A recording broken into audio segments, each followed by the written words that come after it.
Hi, mining community. Welcome back to another episode of the Dig Deep, the Mining Podcast. And we have a returning guest for the third time, who first appeared back in February and November of last year. So that was episode 117 and also episode 192. So I appreciate if you could, after listening to this, go back and look at those episodes. So we have Matt Salthouse, who's the CEO of Kainantu Resources, who are an Asia-Pacific focused gold mining company with highly prospective gold projects in the high-grade Kanantu Gold District of PNG. Matt's background is in law, and he's going to give us an update on the company and also what's happening in PNG since we last spoke last year. So that's welcome, Matt, to the podcast. How you doing, Matt? Good, mate. How are you? Very well. Good to be here. Yeah, and I'm good on a Monday morning when we're recording this. So, I wanted him to just give us a brief overview of yourself. Obviously, we've recorded previously twice, so those that are listening can refer back to those episodes to get a little bit more in depth knowledge or understanding of what you do. And your career, but I just wanted to give us a quick snapshot of yourself. Yeah, sure. Look, proactive, engaged executive, if you will, based in Asia Pacific. So I'm really passionate about this part of the world. Natural resources here, a lot of experience in gold mining and developing gold projects in Asia Pacific. So that's my focus.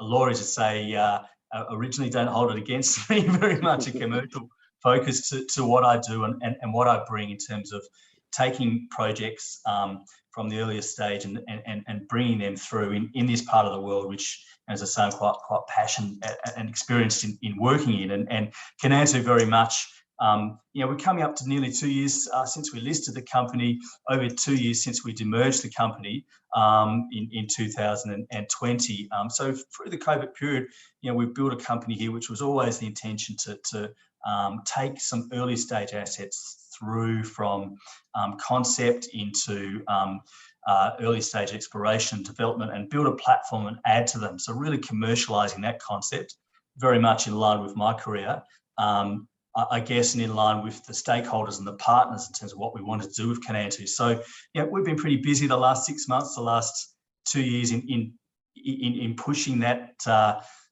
story forward, and it's got more mileage to go, but certainly the direction's all the right way, going in the right direction now. So I guess that's an intro on, again, or re-intro on myself and tying that, if you will, to our company and what we're looking to do, and how that's progressing for us. Yeah, why don't you give us an overview of what's been happening since we last spoke? So what's been happening in 2022? Obviously building the foundations of the business. Yeah, thanks, Rob. I recall the last time we spoke, we were talking about some ideas we had about potential corporate activities, some potential work in the field that we were looking to do. So, it's good to come back and report back on that yes, probably three things, if you will, in the last 6 months, busy period for us. We've executed a deal with Harmony to acquire Kili Teke project, quite an advanced development project in Papua New Guinea with a resource. So that's something we were looking at 6 to 9 months ago, and we've been able to advance that through to execution stage, and now we're looking to close that deal. So number one, on the corporate front, we've been fairly active in the field in terms of our existing projects in the Kanantu region, KRL North and KRL South, as we call them. We've conducted and completed a geophysics program in addition to some sampling work, which has been quite encouraging and yielded some good results there. So that's something in addition, if you will, in terms of organic development of our existing assets that we've achieved. And thirdly, in addition to corporate and the existing projects, there's been some regional work that we've done, particularly at KRL North, and also in relation to the May River project that we took an option over last year. With sort of high-grade copper results. So I guess all in all, busy 6 months, busy 18 months, if you will. We come out of it looking to bring a resource, a maiden resource, through acquisition Kili Teke, but bring a resource into the company, which is something we always were looking to do. And I think we've sort of built a portfolio of assets across the company now, which is probably a little bit different from other approaches that other exploration juniors will take, but certainly something we were always looking to do is build a portfolio, build a platform, and each time bring into the portfolio something which is sort of further along the development curve, if you will. So, busy 6 months in terms of acquisition, work in field, regional work, and all in all, consistent with the broader strategy of building a quality junior company in Asia Pacific with a portfolio of quite interesting blue chip, if you like, gold projects. So why don't you just tell us a little bit about the Kili Teke deal? Basically, I suppose the overview and the terms, the upside in the project, and some of the highlights, and I suppose the value that it's going to add to the company. Obviously, you acquired it off Harmony Gold. So yeah, just wondered if you could just tell us a little bit about that deal. Sure. Look, so the deal acquisition from Harmony, as I say, Harmony have been had the project for a number of years.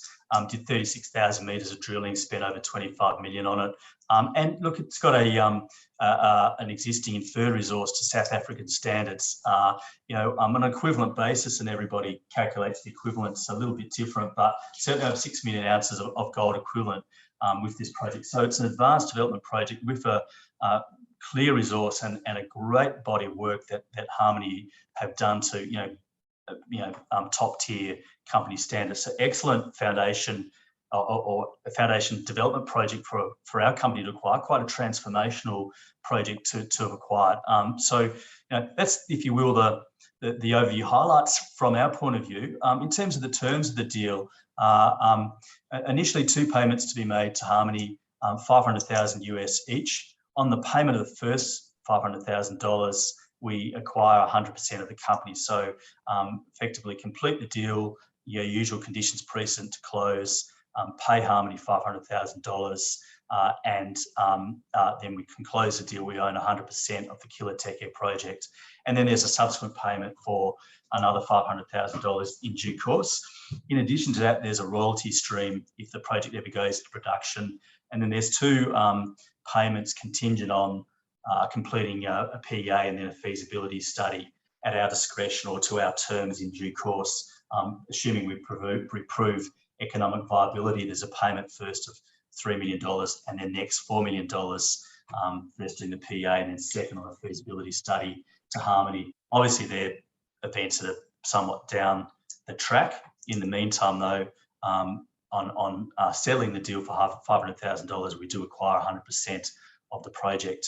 And the third aspect, or fourth aspect, if you will, which is encouraging for us, is that Harmony maintains an interest in potentially in the project if they wish to. They've got an option to acquire up to 9.9% of KRL through exercising a warrants arrangement, which obviously is good for us because it brings a major into the company, brings in a cornerstone investor should they decide to exercise that option, and it's actually a payment that they make for cash.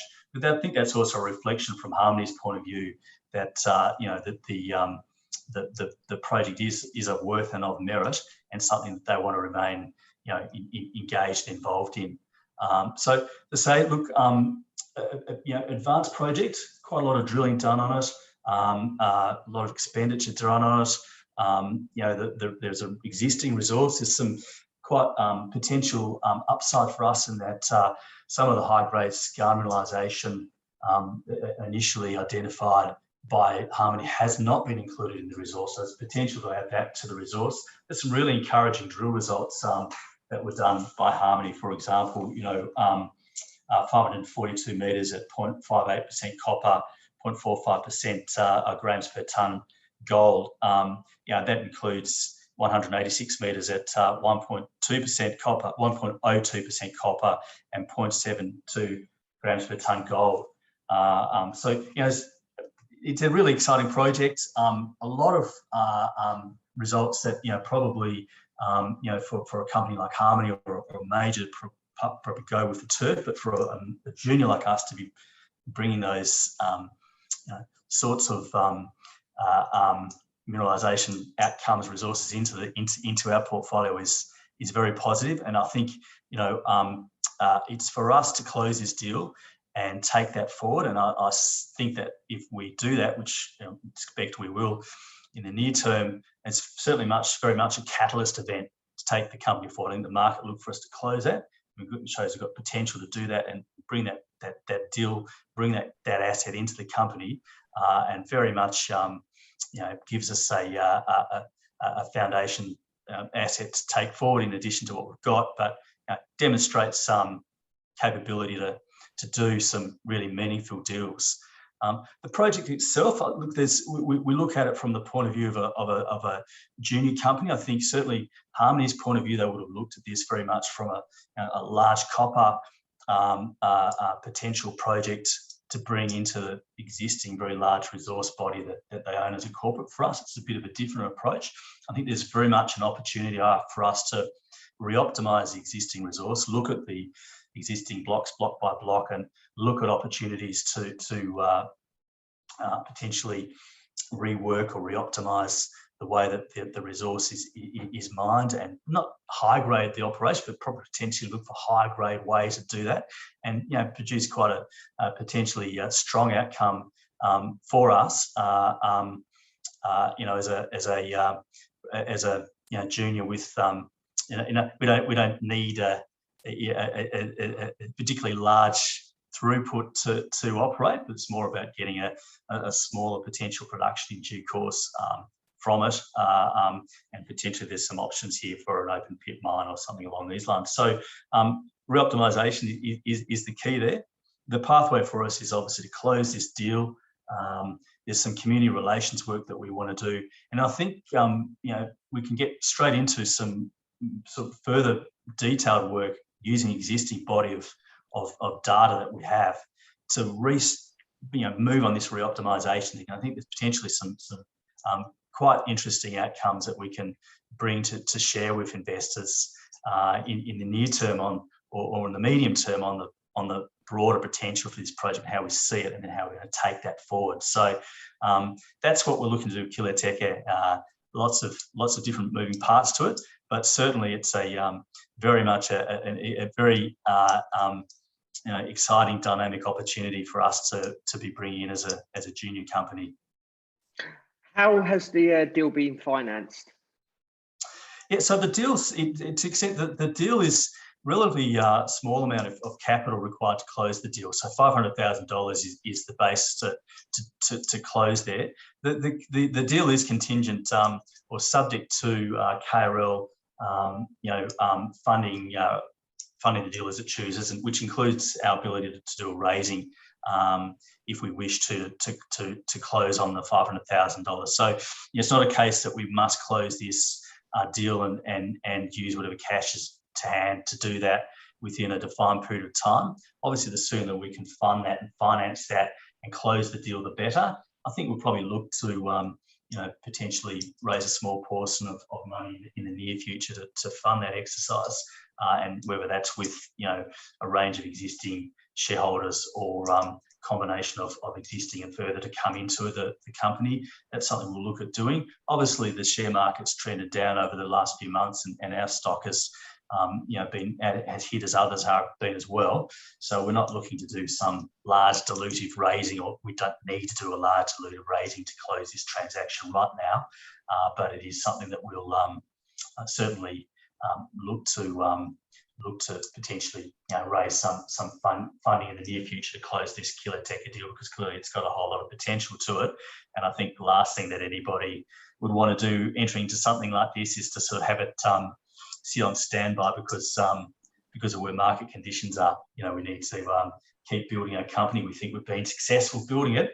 We need to keep the ball rolling, keep momentum there, and I think moving to close Kili Teke in the not too distant future is going to be a key part of that for us. And from that probably build further value into the company.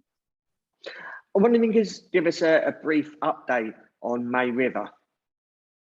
Yeah, so May River's obviously something we bought last year, as I said earlier, through the option agreement. Highly prospective copper project right adjacent to the Freda River project. Some really interesting historic drilling there, and a number of prospects at May River. We've just completed a field program at one of the prospects called Mountain Gate. They're in the process of finalising the results there. So we took about 300 samples away for analysis, and we're waiting for those results to come through. Some field work done, some observation work done at that prospect. That prospect historically, there was quite a strong body of evidence suggesting a near-surface epithermal system, and then below that a buried sort of gold copper porphyry system. So that's probably why we initially decided to do some field work there. As I say, we completed a program there, about to finalise that. It looks very encouraging, and the geologists are very confident they've identified a new prospect there in addition to some of the historic work there for us to work on. So with May River, expect to be reporting back to investors in the next month or so, hopefully early, if we can push things forward earlier than that, with some really positive news from Mountain Gate prospect. And in addition to that, the overall May River project looks very good, remains very encouraging for us. Why don't you give us any updates on any other projects that you're involved in? Yeah, I think it's important to us to sort of note also on while we've been doing things at May River and completing our acquisition at Kili Teke, or moving to complete that. We've done further work at Carroll North and Carroll South. So, sampling program has continued at both. But encouraging to talk about the geophysics program.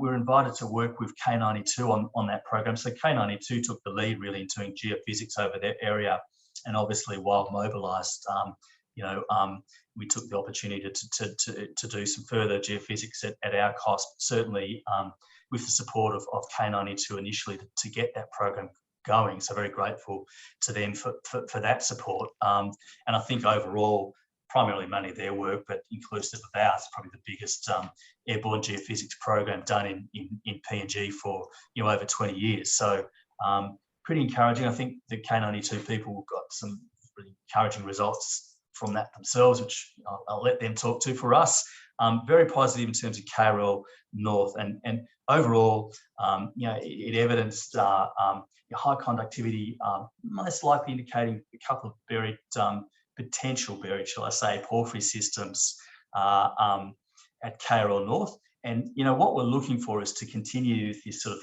theory or theme that we have, that there's obviously high grade mineralisation at K92 on the Billamura Goldfield, which is just adjacent to the southwest of our Carroll North project, and looking for geophysics evidence to suggest that continues on into Carroll North. And by and large, the results that came back certainly indicate that. So that's very positive and encouraging. Doesn't mean that there's further work to do to prove that out, but that looks very encouraging. And then in terms of Carroll South, the geophysics work, in addition to some sampling work we've done there, continues to support the view that there's something happening at the Tirukaba area. There's certainly some evidence of skarn-based mineralisation in the Tirukaba area, and the geophysics there probably it helped us to identify, in addition to the prospects we were already working on there, a further prospect to the immediate north of Tirukaba area called Mount Yangateu. So we'll do some further work there. So we're quite encouraged by what we're seeing there. And I think just more broadly, in terms of regional work in Carroll South, the geophysics identified some other areas, probably in an area particularly called Mount Onateu, where we think that there's potentially some interesting further work there, and prospectivity there from a gold potential, building on the geophysics, and also some historic work that was done there by predecessors a number of years ago. So active with the existing projects as well. Can you give us an overview of the macro environment in PNG, and also what is happening with the country's elections? Yeah, it's a good point, and it really ties to strategically the thinking for what we're looking to do with KRL and into the near term at least. Obviously, the broader macro environment, there's instability in global markets, and PNG is in the Pacific region, which is obviously getting a lot of geopolitical interest from China and Australia and America, and all of these different moving parts. Doesn't really impact so much on us, other than it's a broader consideration. Brings the region into limelight in a way that probably hasn't been for a number of years. The election's underway in PNG at the moment. Counting is already underway in some of the electorates. By and large, though, it's stable and status quo in terms of our dealings with primarily with the MRA, or the government peak body for mining. Doesn't really change what goes on there, irrespective of changes of government. But there is obviously a new government to be formed, whether it's incumbent government being re-elected or a new coalition government to be formed. We'll wait and see the outcome of that in due course. But in the meantime, it's a sort of a period for us of watch and consolidate a little on what we're doing at the moment in the context of the broader political outcome, which should be resolved in the next month or two in Papua New Guinea. And obviously, depending on how the elections go, if there was a new government, do you think they could be pro-mining? I think generally Papua New Guinea, mining is such a critical part of the economy. Natural resources are such a critical part of the economy. I don't think there'll be a change really in terms of the focus of the government. I think there is an expectation, certainly with the last government, I expect whichever government would come in, that juniors such as ours actually get on the ground and do things in Papua New Guinea. I think there has been a bit of a history of companies coming in the past and not really necessarily from the point of view of the people of Papua New Guinea being as proactive with those projects as maybe they could. So we see probably a continuation of that theme. That's okay, because we were obviously on the ground and busy doing things there. I don't think there'll be a sea change in views to how the natural resources industry is treated by the government. Certainly, it's a big employer of people in Papua New Guinea. It's a big source of revenue, and in that regard, I think mining is a well-respected part of the economy and society in Papua New Guinea. And lastly, and concluding, what's the outlook for the next sort of 6 months going into 2023? Yeah, we've got a few things on the go. Obviously, I think really closing this Kili Teke deal is important for us. I think and probably looking to consolidate somewhat in terms of the field activities that we've had in Kanantu becomes important for us. I think there's a body of news flow to come through. Some of the regional work coming out of the geophysics data probably generates some news flow there. There's some outcomes from May River to report, and obviously Kili Teke deal as well. So I think moving into 2023, there's quite a good body of updates and news flow for us to report on. I think also then look at more broadly at the company and what we've achieved and what we're looking to do there. I think it's very much increasingly a focus will move towards looking at Kili Teke.